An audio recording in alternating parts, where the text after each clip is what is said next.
ভালো লাগে। তোমরা যে কাজগুলো করো লোটা দেবীর মন্দিরে, তোমার দাদা যে করে লোটা দেবীর মন্দিরে, তারপরে একটু আমি ভাবরিবার মন্দিরে আমি সব দেখেছি। হ্যাঁ, তোমরা যে করো এখানে যে করো আমি সব দেখেছি।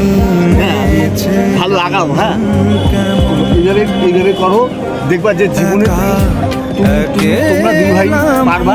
তোমরা যারা যারা আছো সাথে তোমার ওই যে অমৃত রায় যে আছে, হ্যাঁ উনিও আগান। আমি বললাম কথাটা মিলাই ছাড়বা না, ভগবান এদিকে তোমাদের দিচ্ছে। কিন্তু তোমরা যে নাচলা না, মানে স্পিড টাইমে তোমাদের বডি হয়ে গেছে। ভাবনা তোমারই ঘিরেছে আমায়, কেন অকারণ আনমনা মন কেমন, মন